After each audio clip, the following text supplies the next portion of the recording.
Well, how about this? History in the making on the basketball court. Russell Westbrook, one triple-double shy of breaking the Big O's single-season record. Westbrook waiting for Sabonis to set the screen. Working off of it. Russell kicks it to the corner. And he's got it. That is the stuff of legends right there. With his 42nd triple-double, Russell Westbrook has broken the single-season record established more than a half-century ago by Oscar Robertson. Westbrook finding Samaje Christian in the corner for three. That was the 10th assist. That was the record-setting 42nd triple-double. And then he pulled off late-game heroics. Thunder down 2. Give a listen. Adams gives it back to Russ. Deep shot.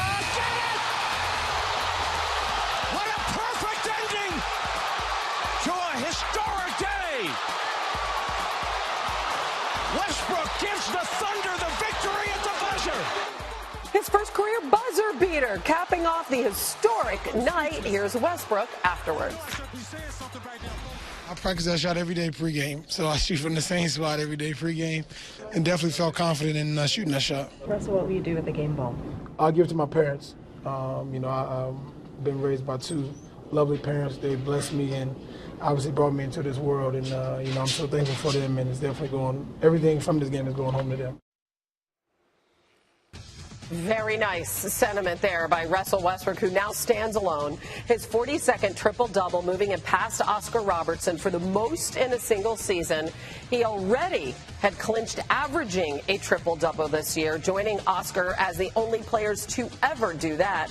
And with 79 career triple-doubles, he moves past Wilt Chamberlain for 4th on the all-time list. Lots to talk about with Antonio Davis and Brian Windhorst, and it was great seeing the Denver fans, whom they eliminated, by the way, from the playoffs, showing appreciation, and rightly so, for what Westbrook accomplished and what he was able to do in this season, making it into something completely different than just KD's departure. He really moved the needle away from that. Can you put in perspective what he was able to accomplish? You know, besides just witnessing history, besides all the numbers and all of that, he's done it the right way. He's played basketball in a way that has not only moved fans, but has moved his team.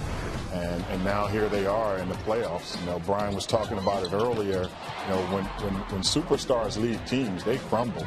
And this guy has found a way to will them back to that position, and he's been a joy to watch. And I know, being on the court like that, triple doubles aren't easy. They're very tough. You know, I played this game for a very long time, and I don't have one.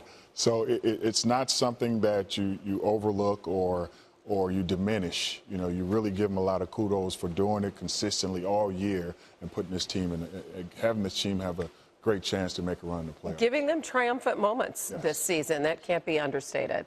Maybe if you gave Reggie Miller a few kickouts, some more assists. See what could have been? He keeps talking about it. I really feel like he feels inadequate that he doesn't have that triple-double. No, just bringing point is tough. Hannah, I'm actually going to take all the numbers. I'm going to throw them out. Yeah. Because, he's got triple-doubles. Harden has his stats. Kawhi Leonard, there are stats that exist. Our Tom Haberstroh is as good with numbers as anybody, can give you stats as to why Kawhi is the best player. I'm going to ignore the numbers. I'm not going to worry about those at all. When I watch him, it defines what most valuable player is. And in the long run, when Russell is retired, he may be able to say, you know, Kevin Durant did me a favor because he enabled me to have this moment. He obviously would much prefer to be competing for championships, which they're not going to do this year probably. But this was a tremendous challenge that Russell picked up. They were laying on the canvas on July 4th. They were devastated. He recommitted himself to the franchise. Then he went out and had one of the greatest statistical seasons in NBA history to save the franchise. It is one of the most remarkable stories.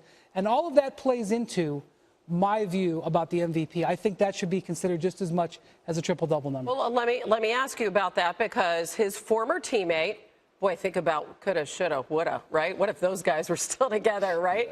Harden, KD. But okay, that's ancient history. He says that it's wins that matter. And obviously he is battling They are battling along with Kawhi Leonard for the MVP and have been all season. But really, most people feel it's come down to these two. This is what Harden says should be the benchmark.